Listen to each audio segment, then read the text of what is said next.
அருள்மிகு பாம்பன் சுவாமிகளுடைய திருவடிகளை வணங்கி கொண்டு அவர் அருள் பெற்ற சுப்பிரமணியதாசர் உள்ளிட்ட அடியார் பெருமக்களாகிய உங்கள் அனைவர் திருவடிகளையும் வணங்கி கொண்டு இன்றைய சிந்தனையை தொடங்குகின்றேன். வாரத்தில் சகராலய ரகசியம் பெரிய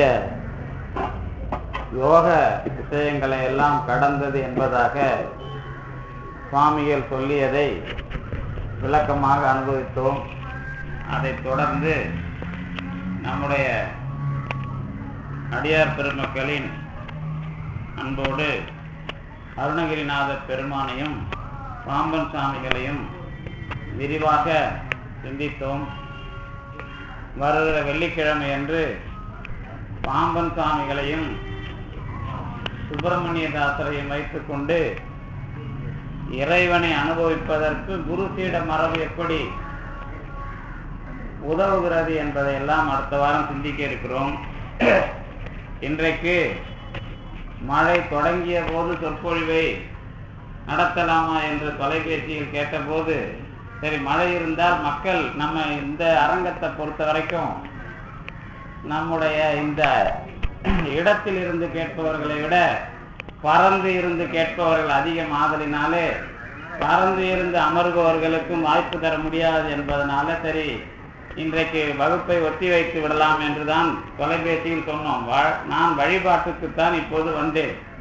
வந்த இடத்தில் இசைப்பாடல் ஒலித்து கொண்டிருந்ததனாலே சரி இதனுடைய பயனையும் நீங்கள் அனுபவிக்க வேண்டும் என்பதாக நம்முடைய சிட்டிசன் இல்லை நீங்கள் ஏதாவது இன்றைக்கு உபதேசம் செய்துவிட்டுத்தான் போக வேண்டும் என்று சொன்னார்.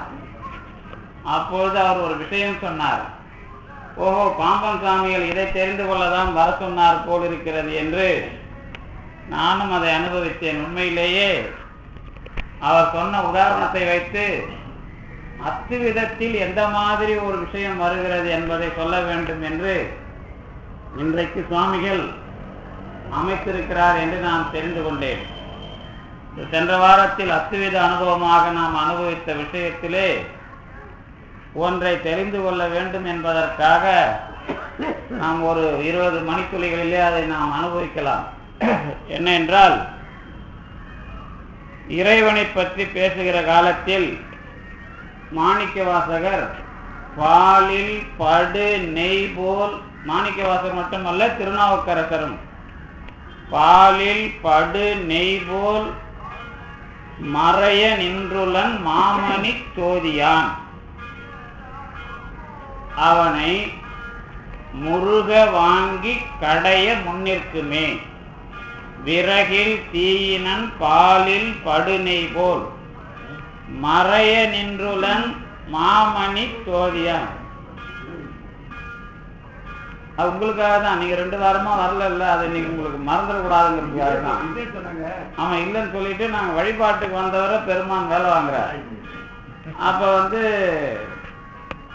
இந்த பாட்டு உங்களுக்கு விறகில் தீயினன், இறைவன் விறகிலே தீயை போல இருக்கிறான், பாலிலே நெய்யை போல மறைந்திருக்கிறான், அவனை உறவு கோல் நட்டு முருக வாங்கி கடைந்தால் முன்னிற்பான். இதுதான் திருநாவுக்கரசர் பேசுகிற பாடல். இதே அடிப்படையில் மாணிக்கவாசக சுவாமிகளும் பெருமானுடைய அனுபவத்தை பேசுகிறார். இந்த 2க்குள்ளேயும் என்ன விஷயம் அப்படின்னு கேட்டா, இதுதான் நான் சொல்ல போறதுதான் மேற்கோள். என்ன மேற்கோள் அப்படின்னு கேட்டீங்கன்னா, அந்த நாரதகான சபாவில் பேசும்போது 2 விஷயம் குறையா இருந்தது. என்ன அப்படின்னு கேட்டா, தகரம் தகரம் என்று சொல்லுகிறீர்களே அதுக்கு என்ன அர்த்தம் என்பதாக ஒரு கேள்வி வந்தது. அதே மாதிரி சுவை சுவைங்கிறீங்களே, இனிப்பு அப்படின்னா கடைசியில எங்களை ஏன் குழப்பி விட்டுறீங்களா, கடைசியில நாங்க இனிப்புனா என்ன அப்படிங்கிற மாதிரி ஒரு விஷயமா போய் அதை நாங்க முட்டு சந்தில முட்டிக்கிட்டு இருக்கிறோமே அப்படிங்கிற மாதிரி ஒரு விஷயம் வந்தது. இந்த 2த்துக்கும் விடை என்ன அப்படின்னு கேட்டா, ஒண்ணு தகரம் என்கிற சொல்லை உபநிடதத்தில் தகர வித்தை அப்படின்னே பயன்படுத்துகிறார்கள். தகர வித்தை என்று சொல்லை அப்படியே பாம்பன் சுவாமிகள் எடுத்துக்கொள்கிறார். சாந்தோக்கிய உபநிடதத்திலே வருகிற அந்த வார்த்தையை அப்படியே தகர வித்தை, அது புண்டரீகபுரம் பிரமபுரம் என்று சொல்லப்படுகிற இடத்தின் அனுபவம், அதை அப்படியே எடுத்துக்கொண்டு இதுதான் சிவன் முருகன் என்ற பெயர் அடையாளம் இல்லாமல் முருகன் என்ற பெயர் அடையாளத்தினுடைய கடவுளினுடைய அனுபவத்திற்கு பிறகு கிடைக்கிற பெரிய அனுபவம் என்று தெளிவாக சொல்லுகிறார். அதுல இன்னொரு கூடுதலான நுட்பம் என்ன என்று கேட்டால், இந்த நமக்கு இருக்கிறது 6 ஆதாரம். மூலாதாரம், சுவாதிட்டானம், மணிபூரகம், அநாகதம், விசுத்தி, ஆக்ஞை அப்படின்னு 6 ஆதாரம். இந்த 6 ஆதாரத்துல போறது எல்லாமே உடம்பு சம்பந்தப்பட்டதா அமையும். எல்லாம் இதுலதான் உங்களுக்கு எதெல்லாம் சொல்றாங்க, இந்த மூக்கு நுனியில பார்த்துக்கிட்டே மேலே ஏறுறது, அதுக்கப்புறம் புருவ மத்தியில மேலே ஏறுறது, இந்த மாதிரி விஷயங்கள் எல்லாம் இந்த 6 ஆதாரங்களை வைத்துக்கொண்டு விளக்குகிற முறைகள். ஆனா 6 ஆதாரம் இல்லாம 7வதா ஒரு விஷயம் இருக்கிறது. அதுதான் தகரம் என்கிற, அது ஆதாரம் சொல்லக்கூடாது, தகரம் என்கிற பிரமபுரம். எது உடம்புல இந்த 6 ஆதாரத்துக்கு மேல இல்லாது, இந்த 6 ஆதாரமா சொல்லாம 7வதா ஒண்ணு ஆதாரம் இல்லாத இருக்கிற ஒரு இடத்துக்கு பிரமாபுரம் பேரு. அந்த இடத்தை அறிவிக்கிற விஷயம்லாம் தகர வித்தைன்னு பேர்.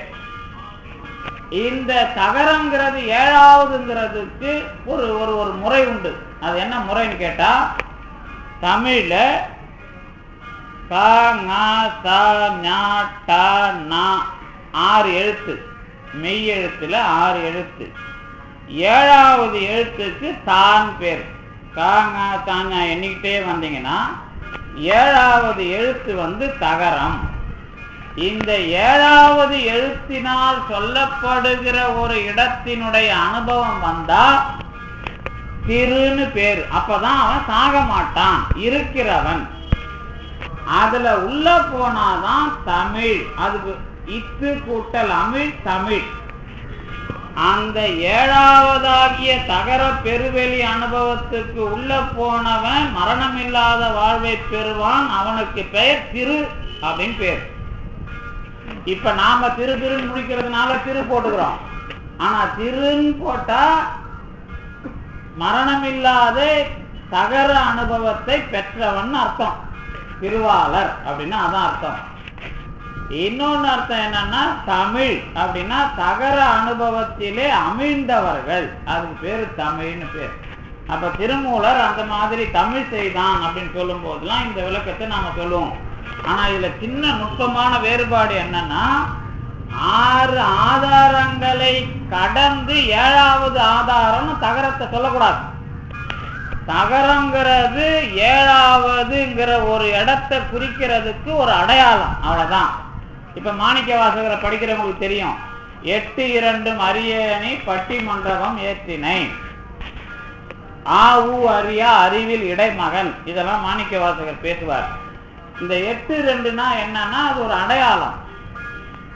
தமிழ்ல ஆங்கிறது 8, ஊங்கிறது 2, 8 2 சேர்த்தா 10.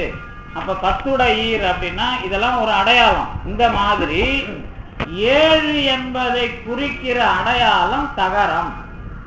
இது போக பாம்பன் சாமிகள் வேதத்திலேயே தகரத்தை எங்கெங்கெல்லாம் சொல்றாங்கன்னு ஒரு விஷயம் எடுத்துக்கிட்டு, காயத்ரி மந்திரத்திலையும் தகரம் வருகிறது. அந்த தகரத்தை தான் அருணகிரிநாதர் முத்தை தருபத்தி திருநகைன்ற வார்த்தை முத்தை அப்படிங்கிறதுலயே தகரத்தை பயன்படுத்துறார் அப்படின்னு விளக்கம் எழுதுவார்.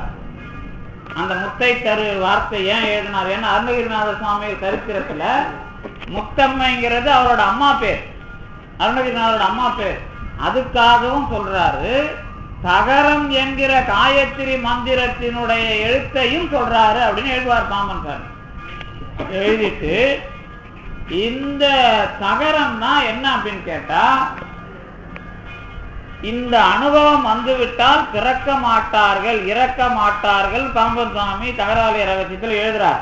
இந்த எழுதும் போது என்ன அப்படின்னு கேட்டா, இப்ப நாம சுவை நாம் அனுபவிக்கிற இன்பம் இருக்குல்ல, எந்த இனிப்பு சாப்பிட்டாலும் நமக்கு ஒரு இன்பம் இருக்கு. இந்த இன்பம் என்னன்னு கேட்டா மரணத்துல கொண்டு போய் விட்டுரும்.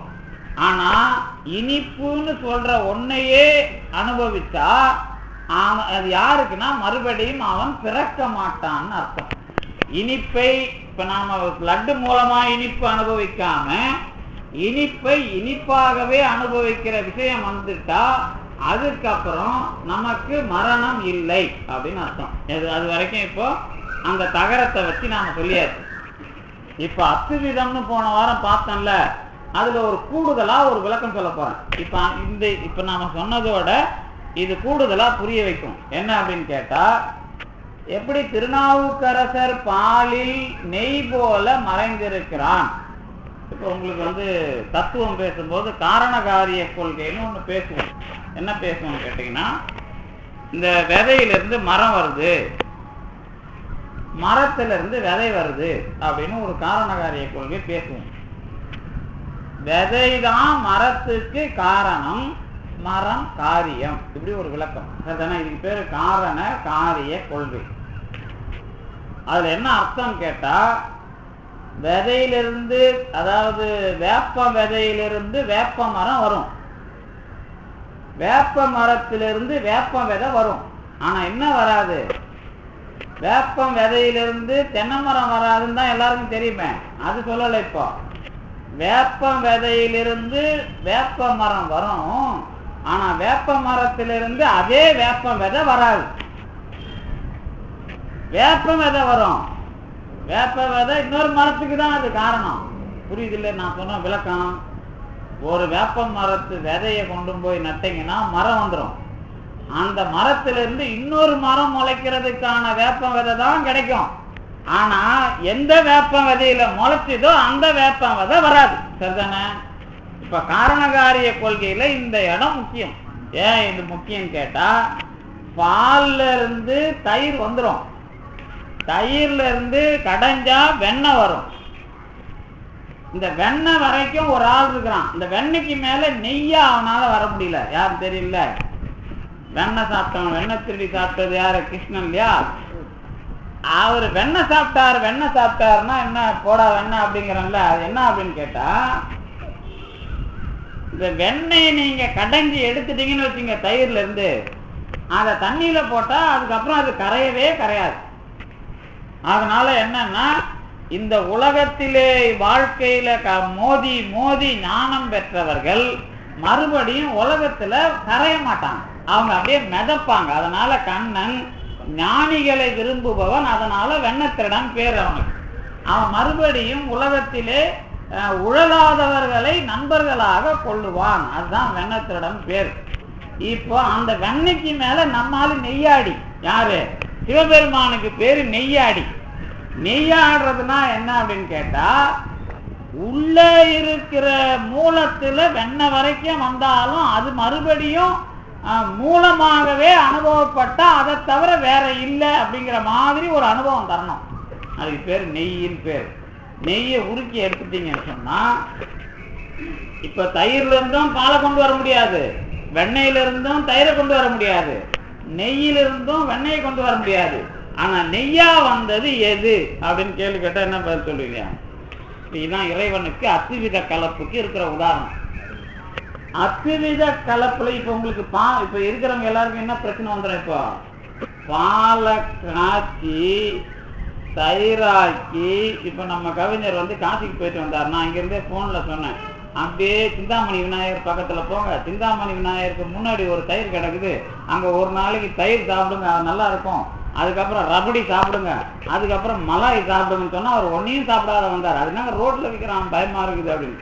அங்க போனீங்கன்னா பால்லையே தயிர் இருக்கும், ரபடி இருக்கும், அப்புறம் மலாய் இருக்கும், இப்படி அதுக்கப்புறம் இன்னும் பேருக்கு நான் ஞாபகம் வரல, இதெல்லாம் ஒரு ரைட்டர் இருக்கும், இதெல்லாம் ஒரு நாளைக்கு ஒன்று சாப்பிடுவோம் நாங்க. இதுல என்ன விஷயம் கேட்டா, பால்ல இருந்து நெய்ய பிரிக்கலைன்னா இது மாதிரி நிறைய வரும். ஆனா நெய்ய பிரிக்கிற காலத்துல இதெல்லாம் ஒதுங்கிட்டு மீதிலாம் வருது. இப்ப என்ன அர்த்தம் அதுக்கு? பிடிச்சனா தான் வந்தவொடனே கேட்டார், இந்த பால்ல இருந்து நெய் வருது, அதை கடவுளை அனுபவிக்கிறோமே, அதுக்கப்புறம் அது மாறலையா, எப்படி அதை புரிஞ்சுக்கிறது? ஆனா அவருக்கு அது தோணுது. ஆனா அதை எப்படி புரிஞ்சுக்கிறதுன்றதை தத்துவமா சொல்லணும். இப்போ எப்படி சொல்லுவீங்க அதை? ஜெகநாதன் இது வரைக்கும் நிறைய கேட்டிருப்பாரு, ஊர் பூரா பால் தயிர் நெய்லாம் வாங்கி சாப்பிட்ருப்பாரு, கேட்டிருப்பாரு, எல்லாம் சரி. ஆனா நெய்ங்கிறதுன்னு ஒரு விஷயமா சொல்லும் போது நெய்க்கு மேல அதுல ஒண்ணு கடைய முடியாது. சரியா? வெண்ணெய் வரைக்கும் உங்களுக்கு கசடா எடுக்கலாம். வெண்ணெய சூடோட சேர்த்தா நெய் வந்துடும். நெய்யை எதனோடையும் சேர்க்க தேவை. நெய் அதுக்கப்புறம் என்னவா மாறாது, கெடாது. அதே மாதிரி நெய்யில நீங்க ஒரு பொருளை செஞ்சீங்கன்னா அதுவும் கெடாது. ஒரிஜினல் நெய்ல நீங்க சமையல் செய்யறவங்களுக்கு தான் தேன்ல எப்படி எல்லாம் கெடாதோ அந்த மாதிரி நெய்யிலையும் கெடாது. உங்களுக்கு தெரியாது, அது நல்ல நெய் வாங்கி சாப்பிடணும் நீங்க.